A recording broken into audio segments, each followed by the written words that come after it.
Shalom. Selamat pagi buat kita semua. Baiklah, kita akan mulai ibadah kita pada pagi hari ini. Kita akan mempersiapkan hati dan pikiran kita.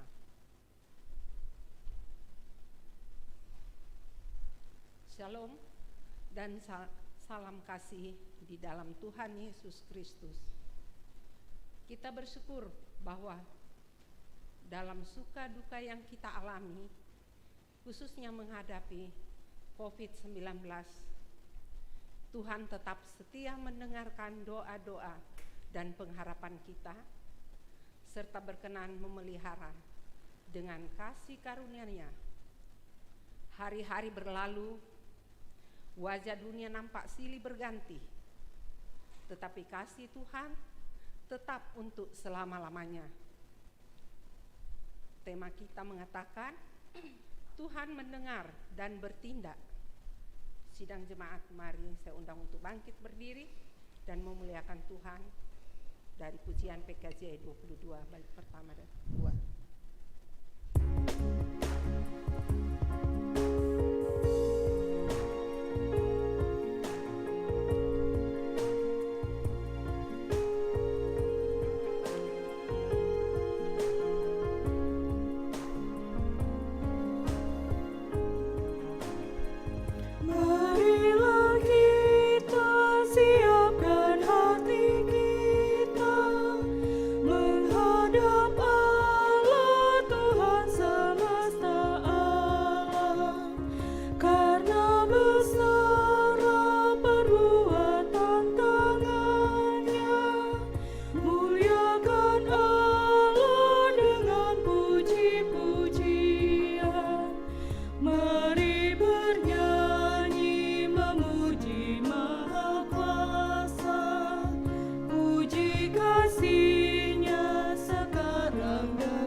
Bapak, Ibu, Saudara-saudara, ibadah ini berlangsung dalam nama Bapa dan Anak dan Roh Kudus.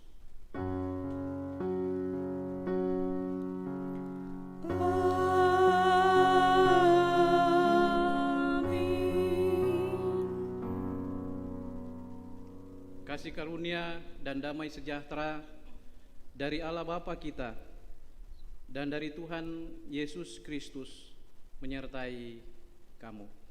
Dan besertamu juga.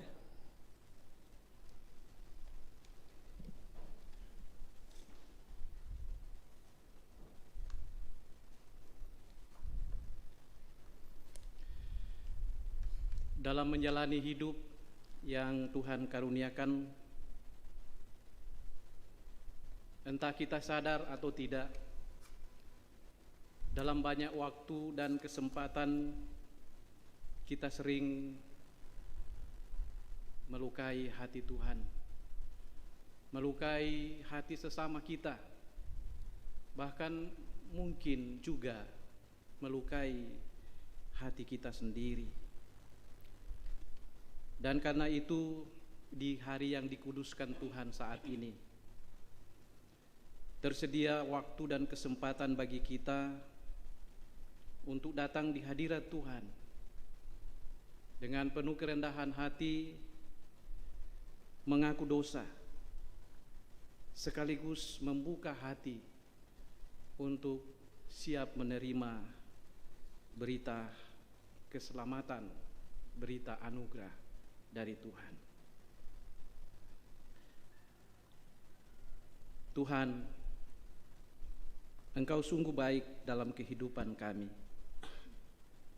Engkau menyediakan keselamatan bagi kami karena kasih setiamu yang tidak menginginkan kami jatuh dalam cengkraman dosa. Tetapi keegoisan kami sering menaklukkan hati kami untuk tidak setia, untuk mengikuti perintah-perintah dan hukum-hukum-Mu. Hidup kami jauh dari mengasihi-Mu serta mengasihi sesama kami.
Kepada kamu sekalian yang tunduk dalam penyesalan, berita anugerah Allah dinyatakan kembali.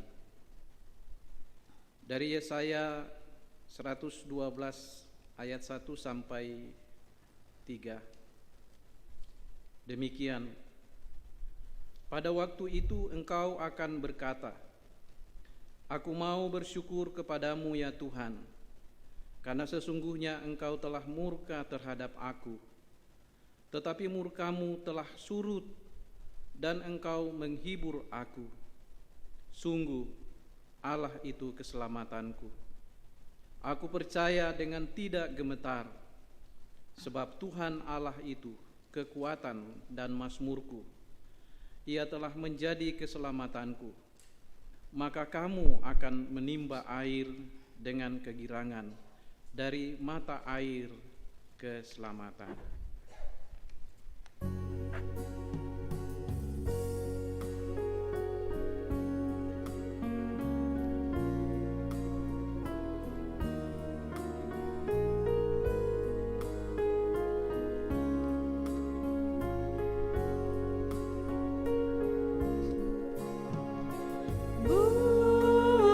Hatiku lapang dan bersih.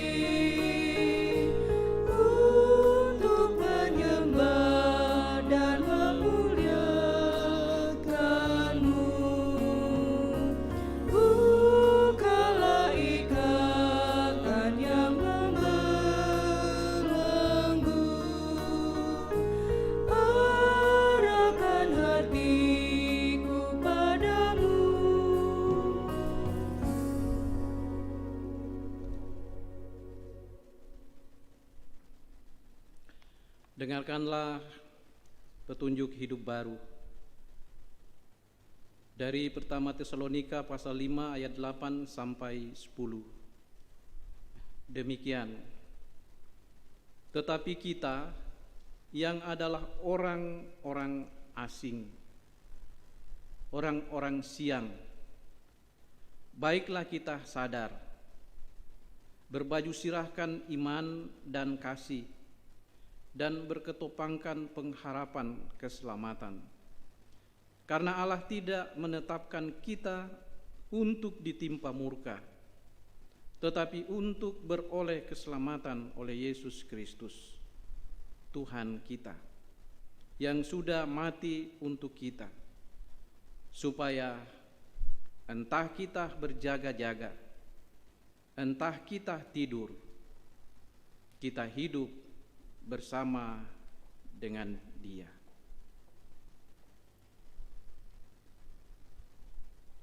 Baiklah, kita akan bermazmur dari Mazmur 123 bait pertama sampai keempat.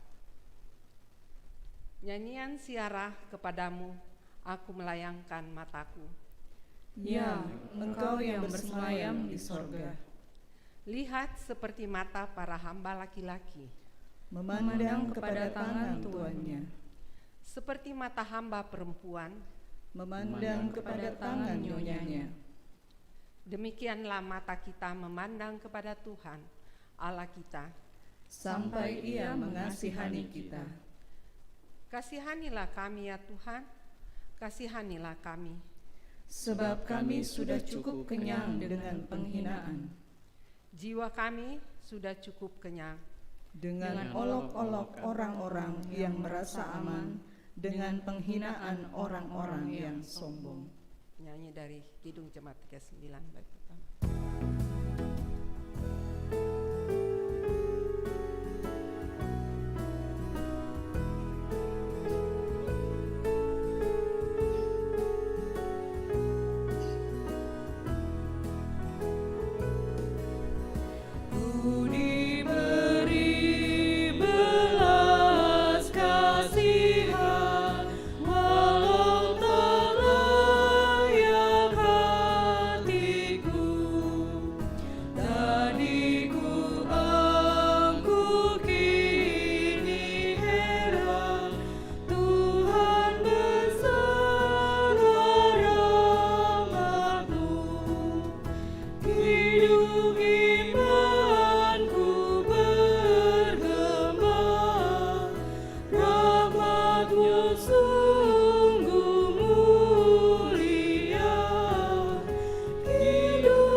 Saat ini adalah kesempatan bagi kita untuk mendengarkan firman Tuhan.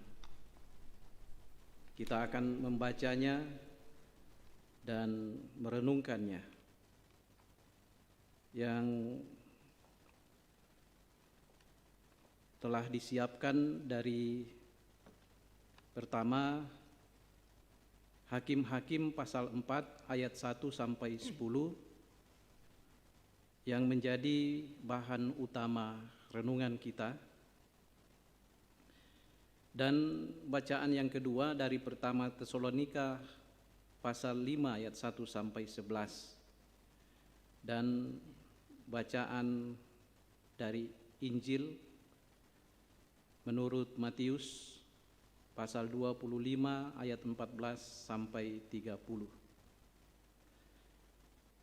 Tapi sebelum kita membaca dan menghayati firman Tuhan, mari bersama mohon bimbingan Roh Kudus. Kita berdoa.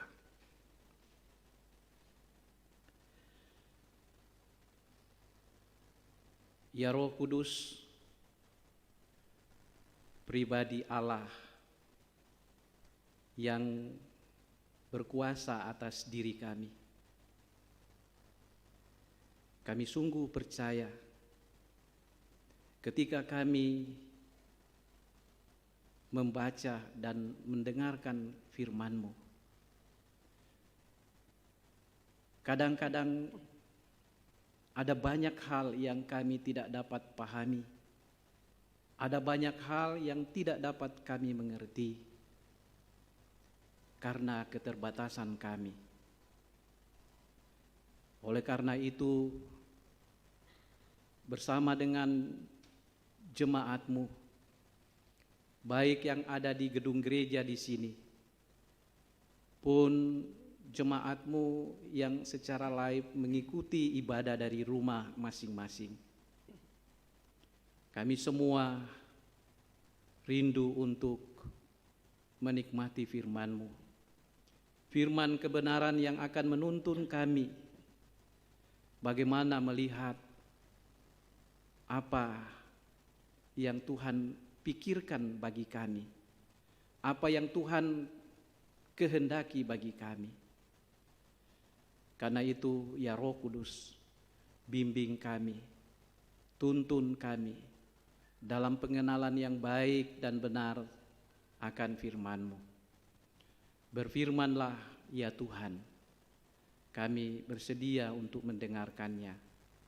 Di dalam nama Yesus Kristus kami berdoa. Amin.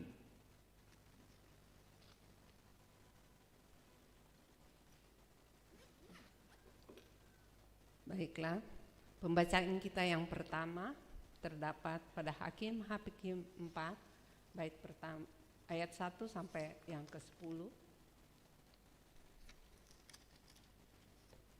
Lembaga Alkitab memberi judul Deborah dan Barak. Setelah Ehud mati, orang Israel melakukan pula apa yang jahat di mata Tuhan. Lalu Tuhan menyerahkan mereka ke dalam tangan Yabin, raja Kanaan, yang memerintah di Hasor. Panglima tentaranya ialah Sisera, yang diam di Haroset Agoyim. Lalu orang Israel berseru kepada Tuhan, sebab Sisera mempunyai 900 kereta besi, dan 20 tahun lamanya ia menindas orang Israel dengan keras. Pada waktu itu Deborah, seorang nabia, istri Lapidot, memerintah sebagai hakim atas orang Israel. Ia biasa duduk di bawah pohon korma, Deborah antara Ramah dan Betel di pegunungan Efraim, dan orang Israel menghadap dia untuk berhakim kepadanya. Ia menyuruh memanggil Barak bin Abinoam dari Kedes di daerah Naftali, lalu berkata kepadanya, "Bukankah Tuhan Allah Israel memerintahkan demikian? Majulah, bergeraklah menuju Gunung Tabor dengan membawa 10.000 orang Bani Naftali dan Bani Sebulon bersama-sama dengan engkau. Dan aku akan menggerakkan Sisera, panglima tentara Yabin, dengan kereta-keretanya dan pasukan-pasukannya menuju engkau ke sungai Kison. Dan aku akan menyerahkan dia ke dalam tanganmu." Jawab Barak kepada Deborah, "Jika engkau turut maju, aku pun maju. Tetapi jika engkau tidak turut maju, aku pun tidak maju." Kata Deborah, "Baik, aku turut. Hanya engkau tidak akan mendapat kehormatan dalam perjalanan yang engkau lakukan ini. Sebab Tuhan akan menyerahkan Sisera ke dalam tangan seorang perempuan." Lalu Deborah bangun berdiri dan pergi bersama-sama dengan Barak ke Kedes. Barak menggerakkan suku Sebulon dan suku Naftali ke Kedes, maka 10.000 orang maju mengikuti dia. Juga Deborah maju bersama-sama dengan dia. Demikianlah firman Tuhan. Pembacaan kita yang kedua dari 1 Tesalonika 5 ayat 1 sampai 11.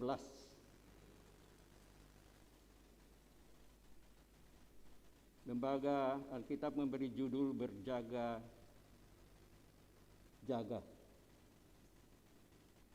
Tetapi tentang zaman dan masa, saudara-saudara, tidak perlu dituliskan kepadamu, karena kamu sendiri tahu benar-benar bahwa hari Tuhan datang seperti pencuri pada malam.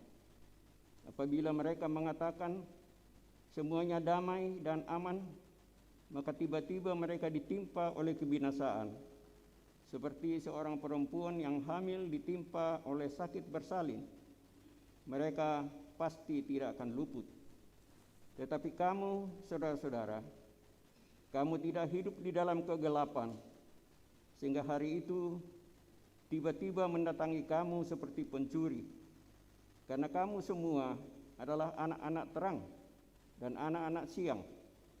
Kita bukanlah orang-orang malam atau orang-orang kegelapan. Sebab itu, baiklah jangan kita tidur seperti orang-orang lain, tetapi berjaga-jaga dan sadar. Sebab mereka yang tidur waktu malam, dan mereka yang mabuk waktu malam. Tetapi kita adalah orang-orang siang. Baiklah kita sadar, berbaju sirahkan iman dan kasih, dan berketepungkan pengharapan keselamatan. Karena Allah tidak menetapkan kita untuk ditimpa murka, tetapi untuk beroleh keselamatan oleh Yesus Kristus Tuhan kita, yang sudah mati untuk kita, supaya entah kita berjaga-jaga, entah kita tidur, kita hidup bersama-sama dengan Dia. Karena itu, nasihatilah seorang akan yang lain, dan saling membangunlah kamu, seperti yang memang kamu lakukan. Demikianlah firman Tuhan. Haleluya. Haleluya, haleluya, haleluya.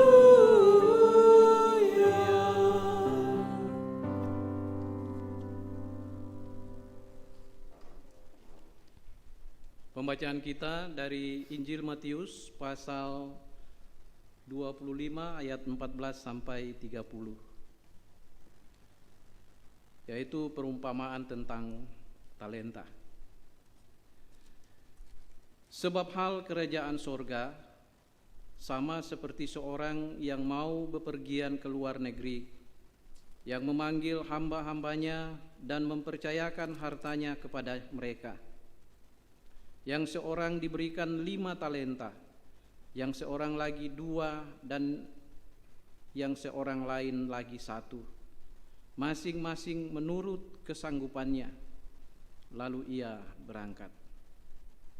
Segera pergilah hamba yang menerima 5 talenta itu.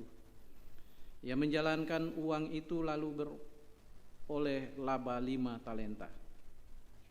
Hamba yang menerima 2 talenta itu pun berbuat demikian juga dan berlaba 2 talenta. Tetapi hamba yang menerima 1 talenta itu pergi dan menggali lubang di dalam tanah, lalu menyembunyikan uang tuannya. Lama sesudah itu pulanglah tuan hamba-hamba itu, lalu mengadakan perhitungan dengan mereka. Hamba yang menerima 5 talenta itu datang dan ia membawa laba 5 talenta. Katanya, "Tuan, 5 talenta Tuan percayakan kepadaku. Lihat, aku telah beroleh laba 5 talenta." Maka kata tuannya itu kepadanya, "Baik sekali perbuatanmu itu, hai hambaku yang baik dan setia. Engkau telah setia dalam perkara kecil. Aku akan memberikan kepadamu tanggung jawab dalam perkara yang besar. Masuklah dan turutlah dalam kebahagiaan Tuhan." Lalu datanglah hamba yang menerima 2 talenta itu. Katanya, Tuan, 2 talenta Tuan percayakan kepadaku. Lihat, aku telah beroleh laba 2 talenta. Maka kata tuannya itu kepadanya, baik sekali perbuatanmu itu, hai hambaku yang baik dan setia. Engkau telah setia memikul tanggung jawab dalam perkara yang kecil. Aku akan memberikan kepadamu tanggung jawab dalam perkara yang besar. Masuklah dan turutlah dalam kebahagiaan Tuanmu. Kini datanglah juga hamba yang menerima 1 talenta itu dan berkata, Tuan, aku tahu bahwa Tuan adalah manusia yang kejam, yang menuai di tempat di mana Tuan tidak menabur, dan yang memungut dari tempat di mana Tuan tidak menanam. Karena itu aku takut dan pergi menyembunyikan talenta Tuan itu di dalam tanah. Ini terimalah kepunyaan Tuan. Maka jawab tuannya itu, hai kamu hamba yang jahat dan malas. Jadi kamu sudah tahu bahwa aku menuai di tempat di mana aku tidak menabur, dan memungut dari tempat di mana aku tidak menanam. Karena itu sudahlah seharusnya uangku itu kau berikan kepada orang yang menjalankan uang, supaya sekembaliku akan menerimanya serta dengan bunganya. Sebab itu ambillah talenta itu daripadanya dan berikanlah kepada orang yang mempunyai 10 talenta itu. Karena setiap orang yang mempunyai kepadanya akan diberi, sehingga ia berkelimpahan. Tetapi siapa yang tidak mempunyai, apapun juga yang ada padanya akan diambil daripadanya. Dan camkanlah hamba yang tidak berguna itu dan campakkanlah hamba yang tidak berguna itu ke dalam kegelapan yang paling gelap. Di sanalah akan terdapat ratapan dan gertakan gigi. Demikian firman Tuhan. Kurre sumanga kuang.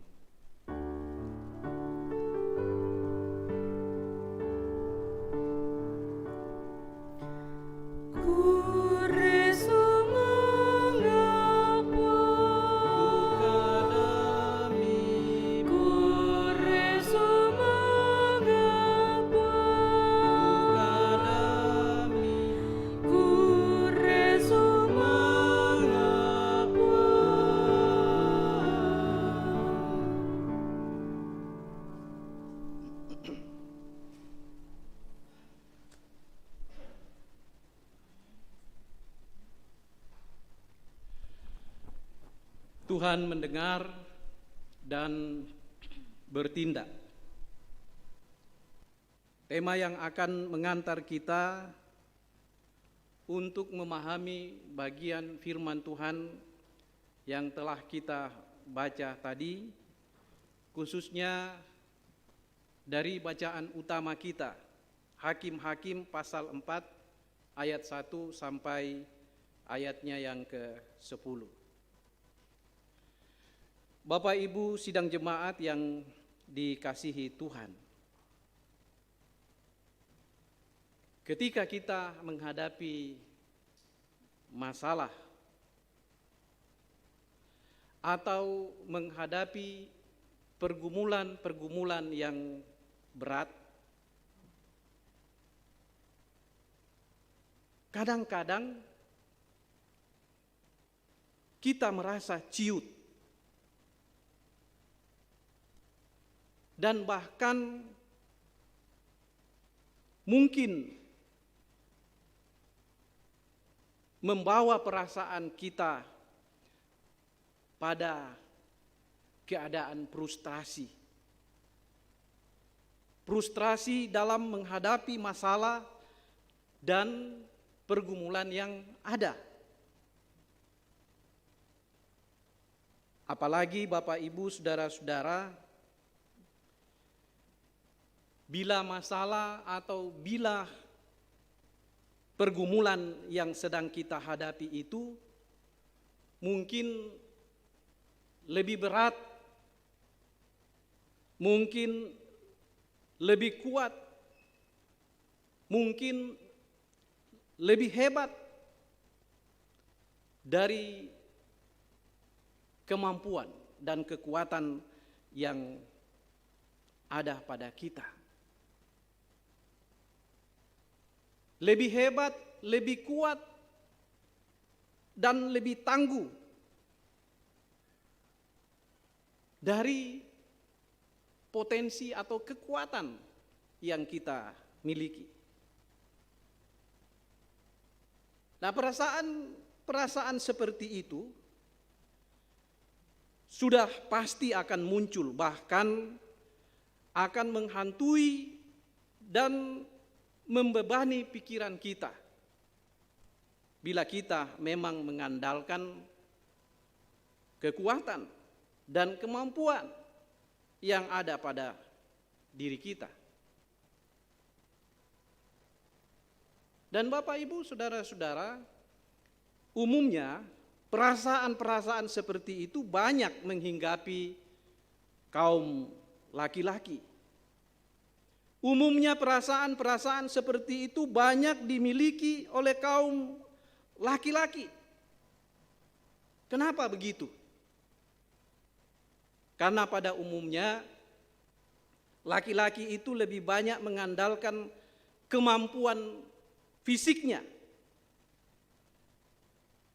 apabila menghadapi suatu masalah daripada mengandalkan nurani atau mengandalkan batinnya.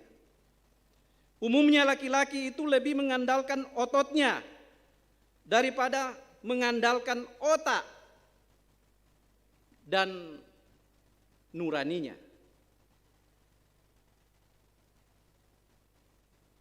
Dan karena itulah Bapak Ibu, saudara-saudara, banyak kaum laki-laki dalam banyak perjalanan menghadapi masalah,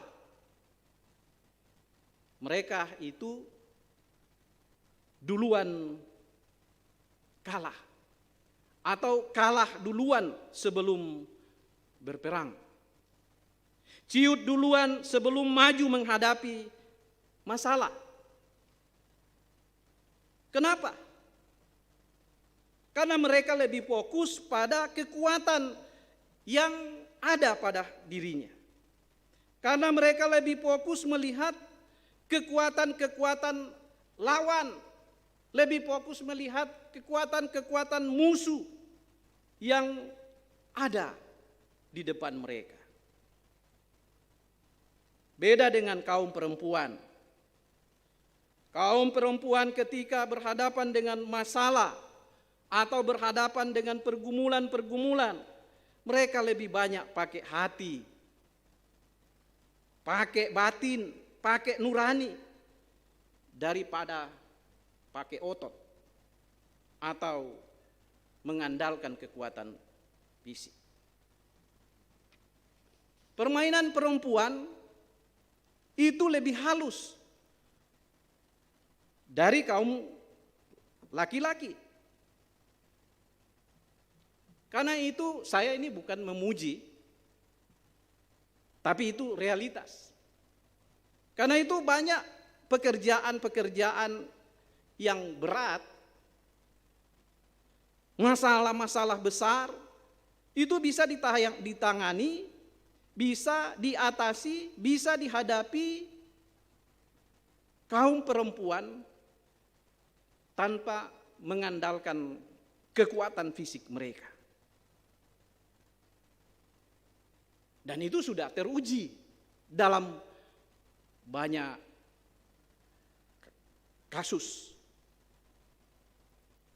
Perhatikan Delila. Delila bisa melumpuhkan Simpson yang dalam cerita Alkitab adalah seorang pemuda yang strong, kuat, gagah. Delilah bukan melumpuhkan Simson dengan kekuatan ototnya, dengan kemampuan fisiknya, tetapi dengan hati, dengan nurani. Dan Bapak Ibu Saudara-saudara, cara-cara seperti itu pada umumnya dimiliki oleh kaum perempuan atau ibu-ibu. Walaupun juga ada perempuan yang merubah diri, statusnya seperti laki-laki.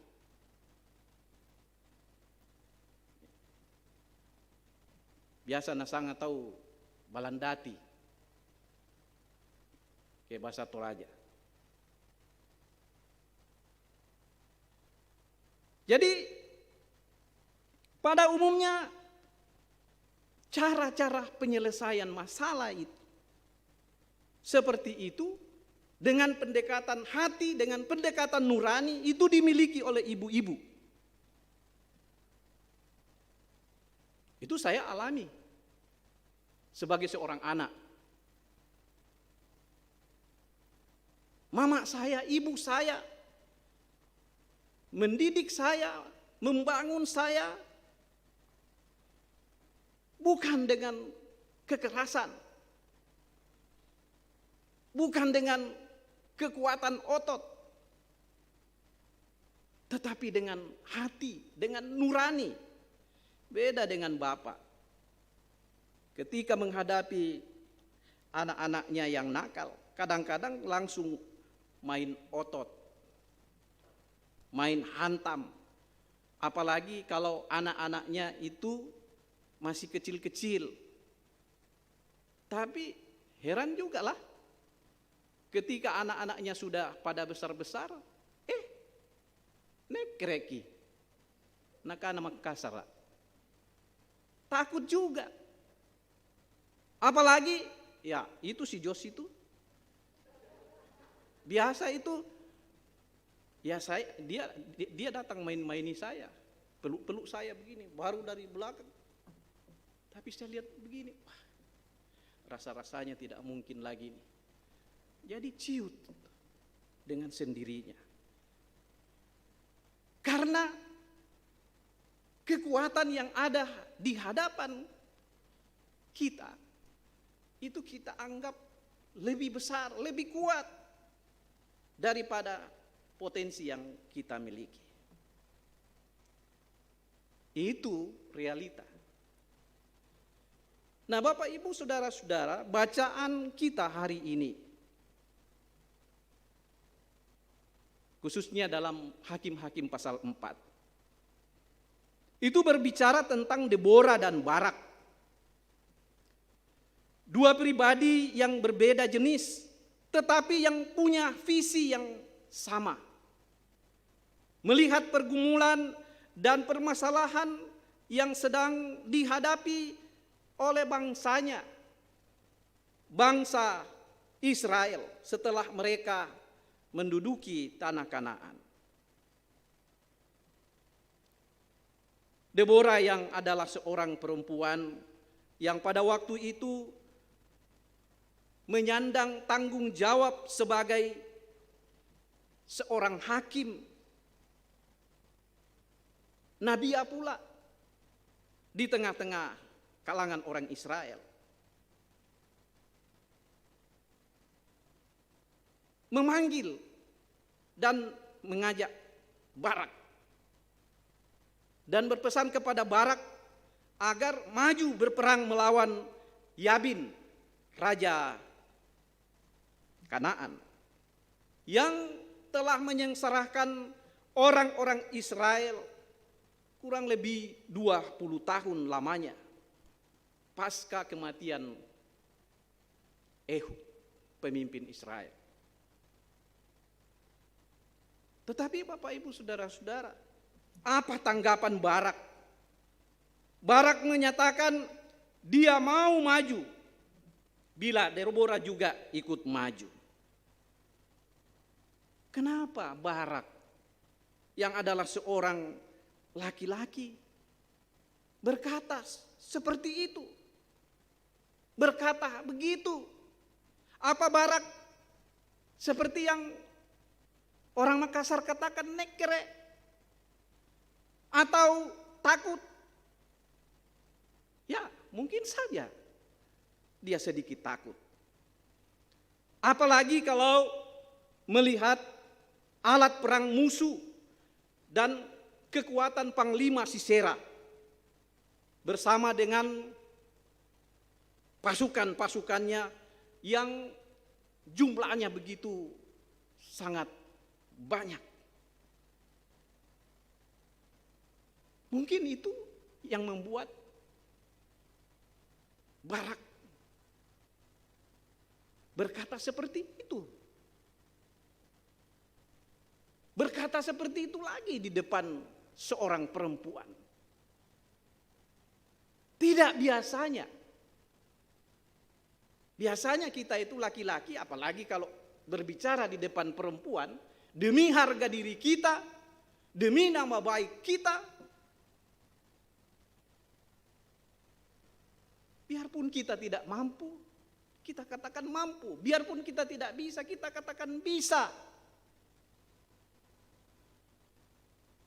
Tapi ini Barak lain. Justru ia berkata kepada Deborah, kalau kamu maju, aku pun juga ikut maju. Ya, mungkin kita sudah bisa simpulkan. Kalau Barak itu ya sedikit tidak percaya diri. Atau merasa ciut, takut dengan melihat potensi musuh, potensi lawan. Tetapi Deborah tidak mempunyai perasaan atau pandangan seperti Barak. Deborah melihat masalah yang ada bukan melihat pada kekuatan, bukan melihat pada power yang dia miliki. Tetapi dia melihatnya dengan hati, dengan batin, dengan nurani, bahwa ada Tuhan yang akan menghalau musuh-musuh dan lawan-lawan mereka. Bukan dengan kekuatan yang dimilikinya, tetapi dengan cara Tuhan sendiri. Dan karena itu Deborah sedikit pun tidak mempunyai perasaan nekere, perasaan takut seperti Barak.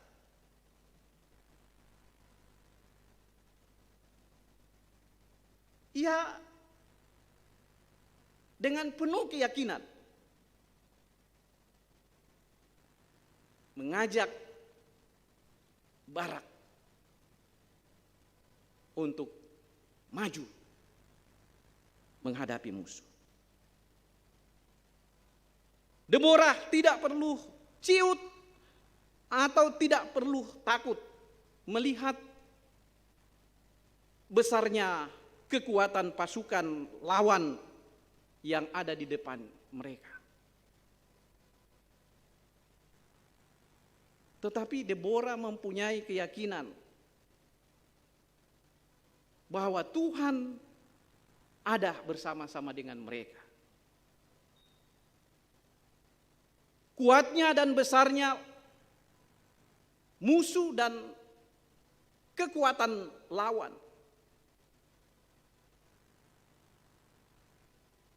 itu diyakini oleh Deborah, bahwa Allah yang telah menuntun mereka keluar dari Mesir dan yang telah mengantar bangsa mereka masuk menduduki tanah Kanaan itu jauh lebih besar, jauh lebih kuat, jauh lebih hebat daripada kekuatan musuh atau lawan mereka. Jauh lebih kuat, jauh lebih hebat daripada kekuatan pasukan Raja Kanaan.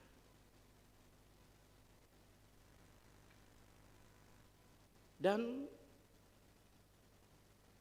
endingnya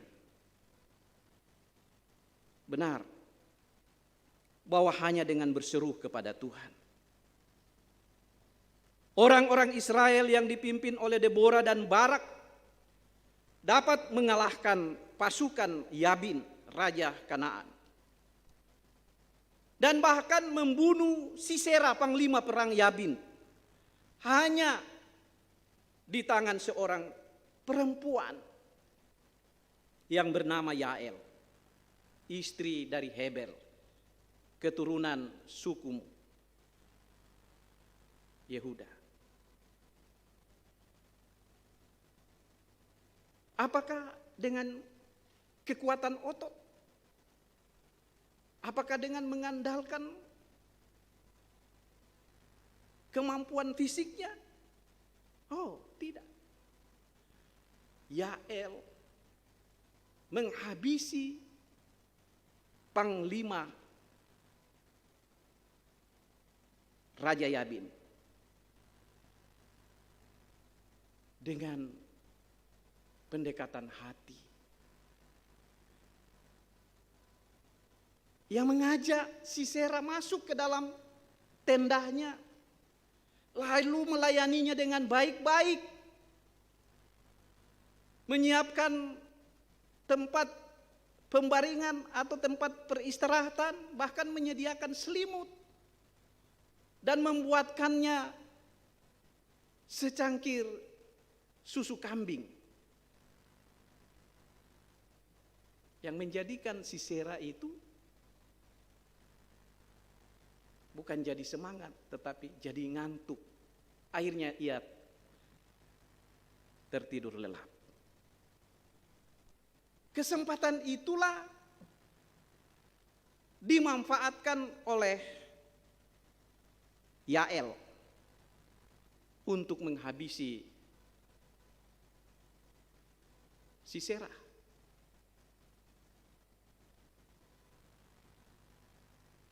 Sisera itu tidak mati di tangan Barak, seorang laki-laki. Sekalipun ia memburu dan mengikutinya dari belakang setelah ia melarikan diri. Secara fisik yang terkenal tidak mempunyai kekuatan otot seperti laki-laki. Jadi ini mau memberikan gambaran kepada kita bahwa tidak semua masalah, tidak semua pergumulan, tidak semua persoalan bisa diselesaikan dengan mengandalkan otot, dengan kekerasan, dengan menggunakan power yang kita punya. Walaupun akhir-akhir ini ada kelompok tertentu, ada orang-orang tertentu yang seperti itu. Dikiranya dengan sejumlah besar pasukan pendukung-pendukung yang dimilikinya akan bisa menyelesaikan masalahnya, akan bisa mengeluarkan dia dari beban pergumulannya. Oh tidak, kata cucu saya. Oh tidak.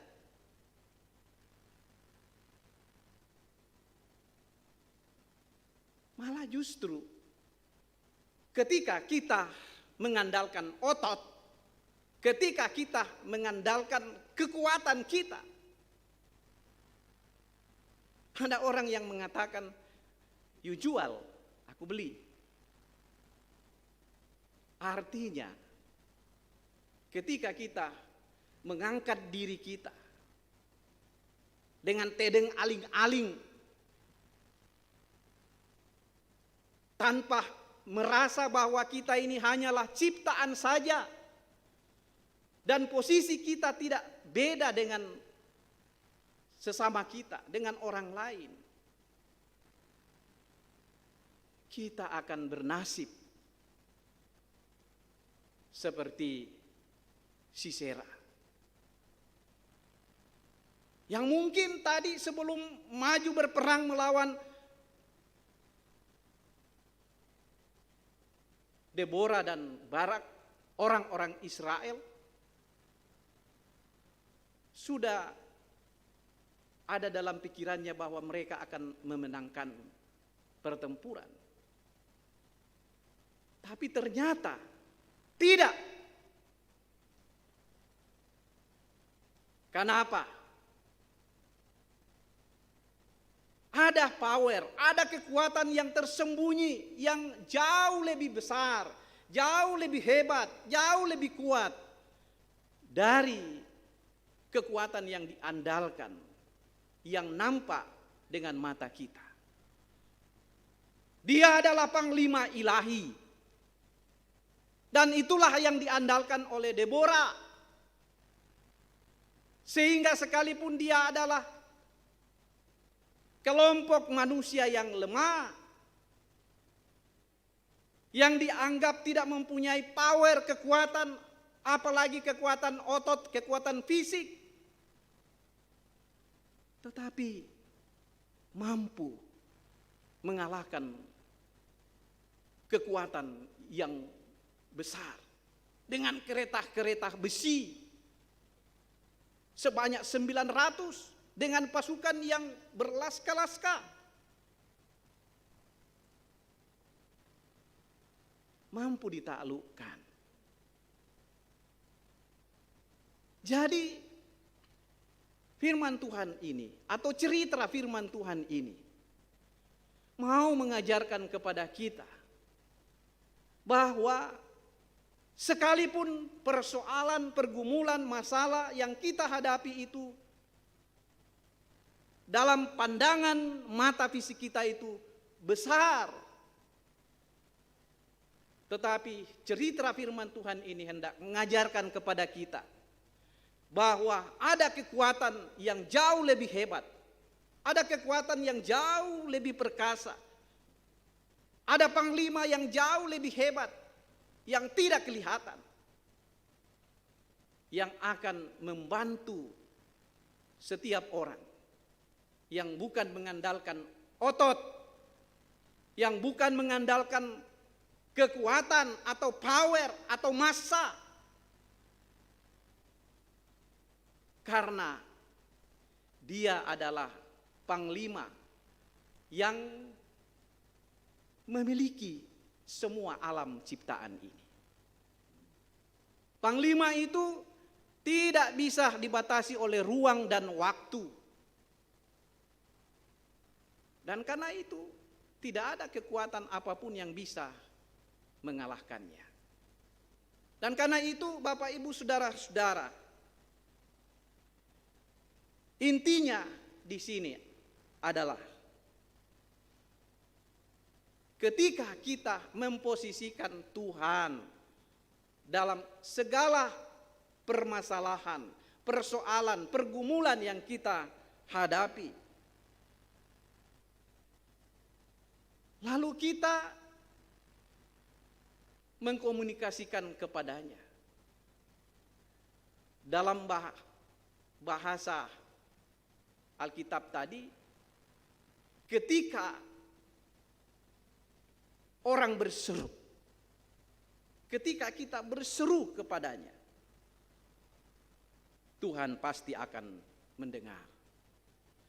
Tuhan pasti akan bertindak untuk menyelesaikan masalah dan pergumulan yang sedang kita hadapi. Seberat, sehebat, dan sekuat apapun. Tetapi catatan penting juga bagi kita. Firman Tuhan mengingatkan kepada kita bahwa sekuat, sehebat, dan sebesar apapun potensi yang ada pada kita, yang kita punya, itu tidak akan pernah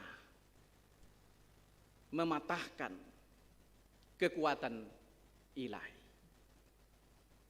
Dan karena itu Bapak Ibu saudara-saudara yang dikasihi Tuhan, jangan andalkan otot, jangan andalkan power, jangan andalkan massa, kekuatan, kemampuan yang ada pada diri kita. Apabila kita menghadapi pergumulan, apabila kita menghadapi masalah, apabila kita menghadapi ancaman, hadapilah dengan hati, hadapilah dengan nurani, supaya nurani yang akan mengarahkan kita kemana kita harus mencari solusi, kemana kita harus mencari jalan keluar. Dan itulah yang dipakai oleh Deborah. Dan karena itu, sekalipun Deborah adalah seorang perempuan, dia mampu menaklukkan sejumlah besar kaum laki-laki yang selalu mengandalkan otot, selalu mengandalkan fisik. Saya rasa ini firman Tuhan yang perlu kita hayati, kita renungkan bersama.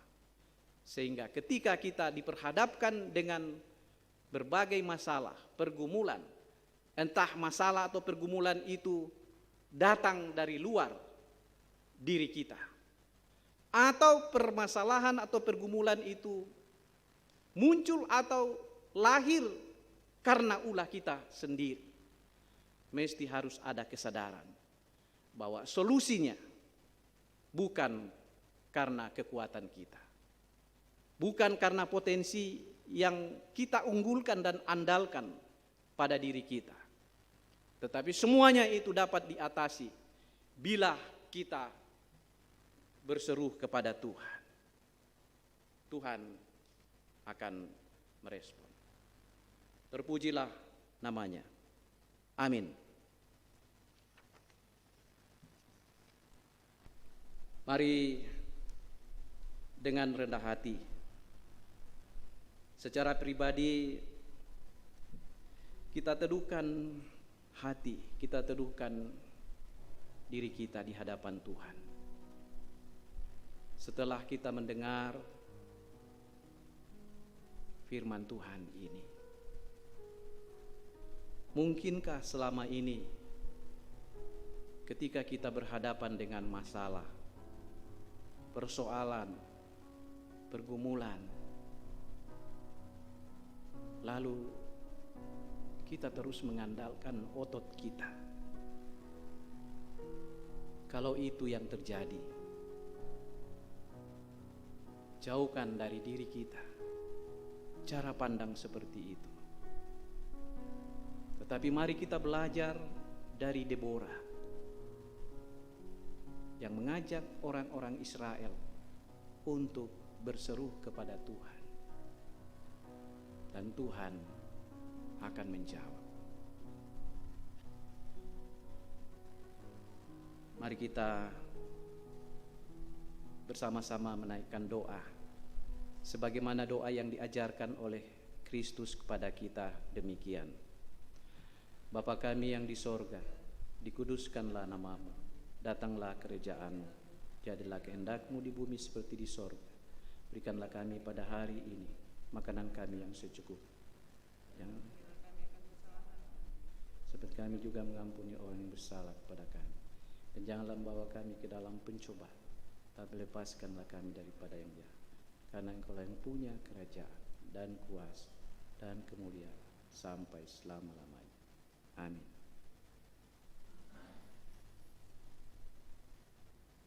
Jemaat disilakan berdiri.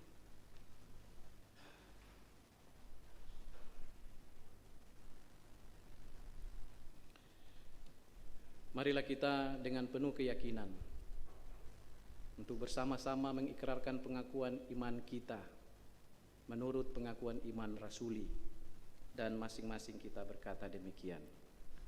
Aku percaya kepada Allah, Bapa yang Maha Kuasa, Khalik langit dan bumi, dan kepada Yesus Kristus, anaknya yang tunggal Tuhan kita, yang dikandung daripada Roh Kudus, lahir dari anak darah Maria, yang menderita di bawah pemerintahan Pontius Pilatus, disalibkan, mati dan dikuburkan, turun ke dalam kerajaan Allah.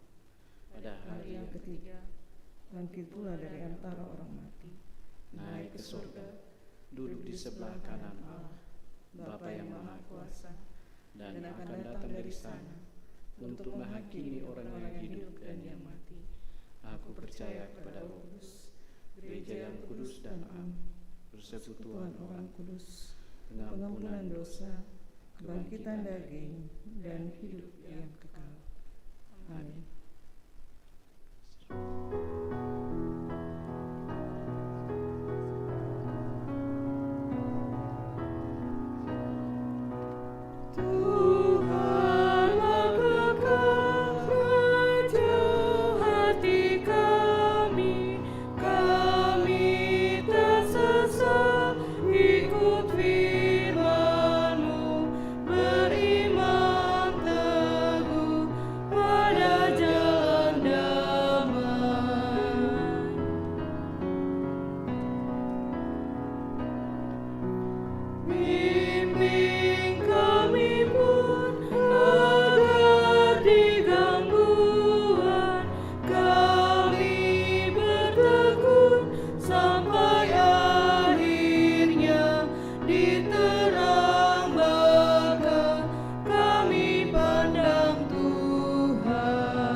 Jemaat Tuhan, tiba saatnya kita akan memberikan persembahan syukur kita masing-masing, dan baiklah kita mendengarkan nats Alkitab untuk membimbing kita menghayati persembahan yang akan kita berikan. Matius 25 ayat 29 mengatakan, karena setiap orang yang mempunyai, kepadanya akan diberi, sehingga ia berkelimpahan. Tetapi siapa yang tidak mempunyai, apapun juga yang ada padanya akan diambil daripadanya. Sambil memberikan persembahan, kita diiringi dengan NKB 100 ayat 1 sampai 3.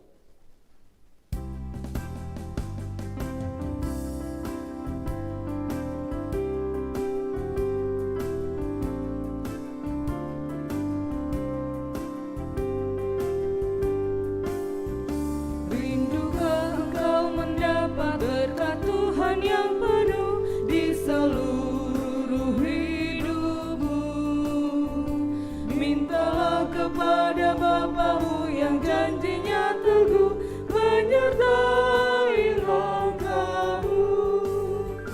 Roh Kudus terus meluap di hati-Mu, karena Tuhan berpesan, bawalah bejana-Mu. Roh Kudus terus meluap di hati-Mu, pun dengan kuasa-Nya.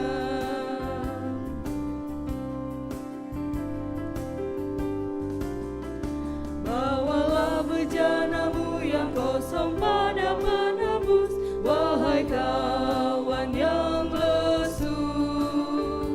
Dengan hati yang rendah tetap nantikan Roh Kudus masuk dalam hati-Mu. Roh Kudus terus meluap di hati-Mu, karena Tuhan berpesan, bawalah bejana-Mu. Roh Kudus terus meluap di hati-Mu, pun dengan kuasa-Nya.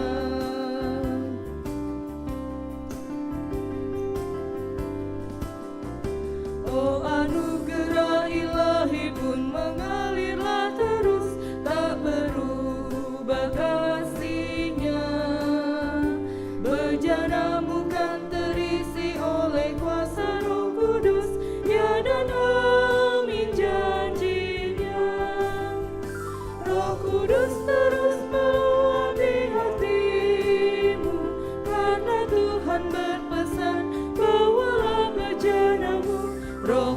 Kudus terus meluapi hatimu pun dengan kuasa-Nya. Ulangi dari ayat 1. Rindukah engkau mendapat berkat Tuhan yang penuh di seluruh hidupmu?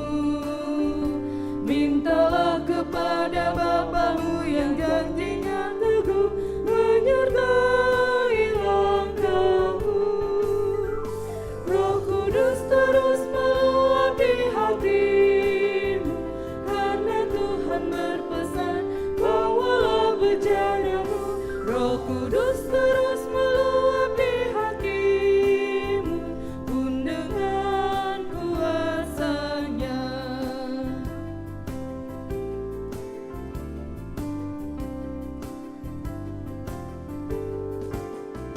Bawalah bejanamu yang kosong pada penebus, wahai kawan yang lesu. Dengan hati yang rendah tetap nantikan Roh Kudus masuk dalam hatimu. Roh Kudus terus meluapi hatimu, karena Tuhan berpesan, bawalah bejanamu. Roh Kudus terus meluapi hatimu pun dengan kuasa-Nya.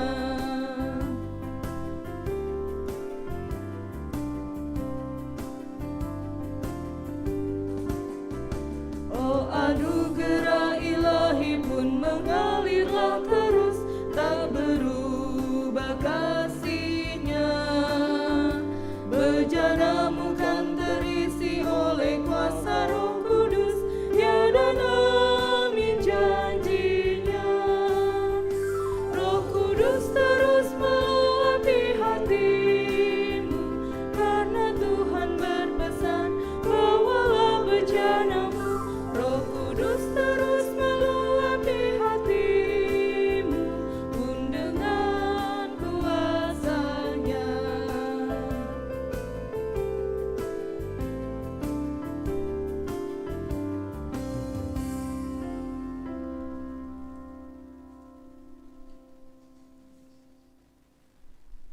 Mari kita menaikkan syafaat, kita berdoa.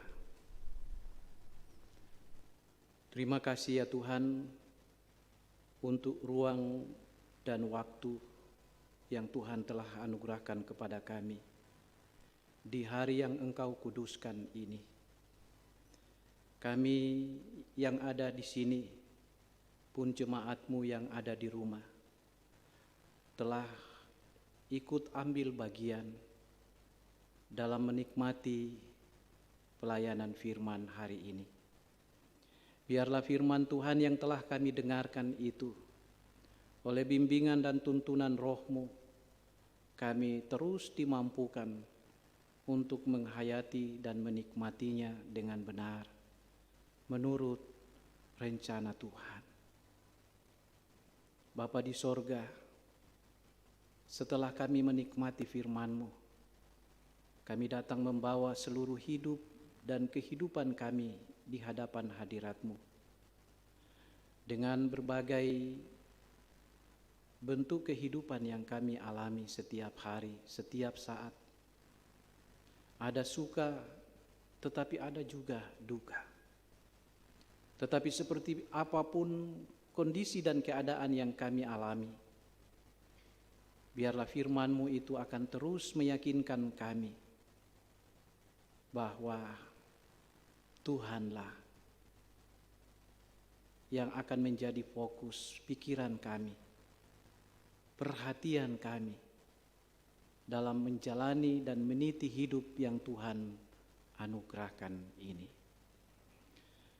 Tuhan, Engkau selalu melihat dari ketinggian-Mu, dari keagungan-Mu terkait apapun masalah dan pergumulan yang kami hadapi. Baik itu masalah penyakit yang hingga saat ini terus dialami oleh sejumlah saudara-saudara kami.